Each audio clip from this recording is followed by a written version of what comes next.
पूरे देश में देशभक्तों ने इस प्रस्ताव के विरोध में देश के कोने कोने में प्रभात फेरियां निकाली, वंदे मातरम गीत गाया। लेकिन देश का दुर्भाग्य कि 26 अक्टूबर को कांग्रेस ने वंदे मातरम पर समझौता कर लिया।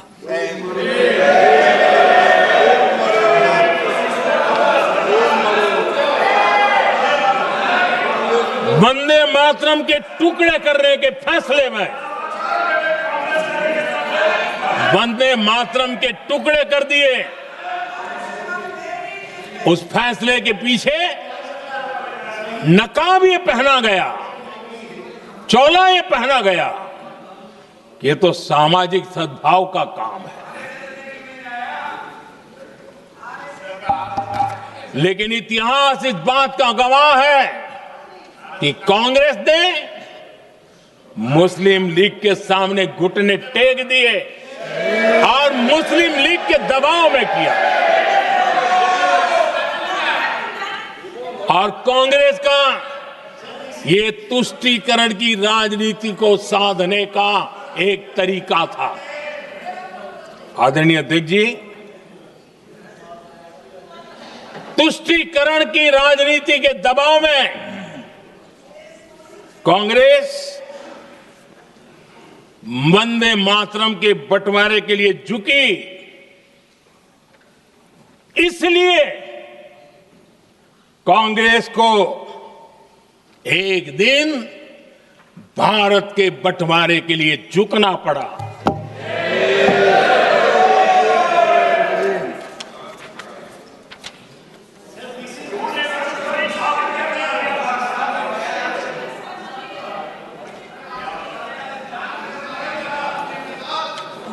मुझे लगता है कांग्रेस ने आउटसोर्स कर दिया है।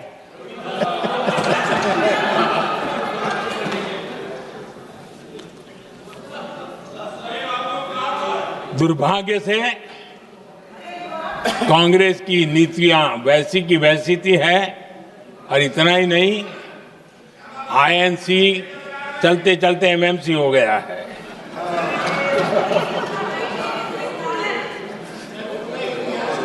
आज भी कांग्रेस और उसके साथी और जिन जिन के नाम साथ कांग्रेस जुड़ा हुआ है, सब वंदे मातरम पर विवाद खड़ा करने की कोशिश करते हैं।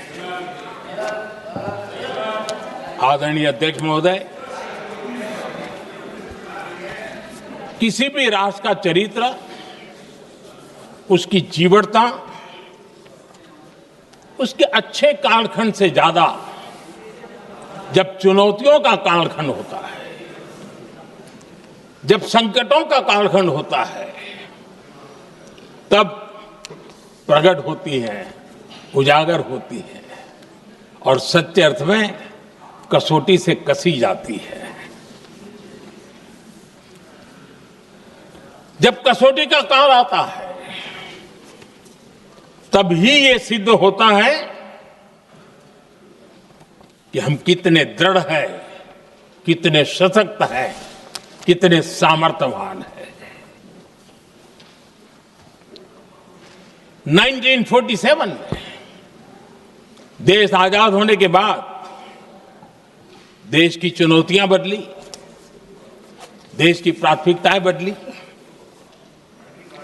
लेकिन देश का चरित्र, देश की जीवटता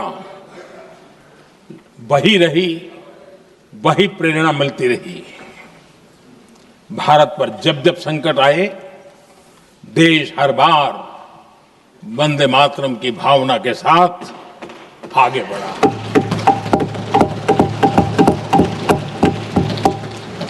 बीच का कालखंड कैसा गया जाने दो, लेकिन आज भी 15 अगस्त 26 जनवरी की जब बात आती है, हर घर तिरंगा की बात आती है, चारों तरफ भाव दिखता है, तिरंगे झंडे फहराते। एक जमाना था जब देश पर खाद्य का संकट आया, वही वंदे मातरम का भाव था।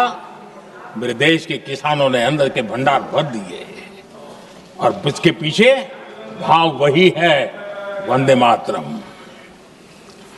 जब देश की आजादी को कुचलने की कोशिश हुई, संविधान के पीठ पे छुरा भोंक दिया गया, आपातकाल थोप दिया गया, यही वंदे मातरम की ताकत थी कि देश खड़ा हुआ और परास्त करके रहा।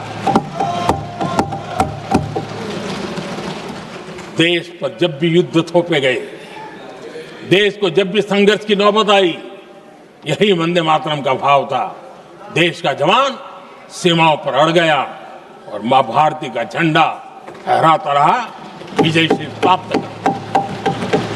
कोरोना जैसे वैश्विक महासंकट आया, यही देश उसी भाव से खड़ा हुआ, उसको भी परास्त करके आगे बढ़ गया। आदरणीय अध्यक्ष जी, यह राष्ट्र की शक्ति है, यह राष्ट्र को भावनाओं से जोड़ने वाला सामर्थ्यवान एक ऊर्जा प्रवाह है, ये चेतना प्रवाह है, ये संस्कृति की अविरल धारा का प्रतिबिंब है, उसका प्रकटीकरण है। ये वंदे मातरम हमारे लिए सिर्फ स्मरण करने का काल नहीं, एक नई ऊर्जा, नई प्रेरणा का लेने का काल बन जाए और हम उसके लिए प्रति समर्पित होते चले। और मैंने पहले कहा, हम लोगों पर तो कर्ज है वंदे मातरम का। वही वंदे मातरम है जिसने वो रास्ता बनाया, जिस रास्ते से हम यहां पहुंचे हैं, और इसलिए हमारा कर्ज बनता है।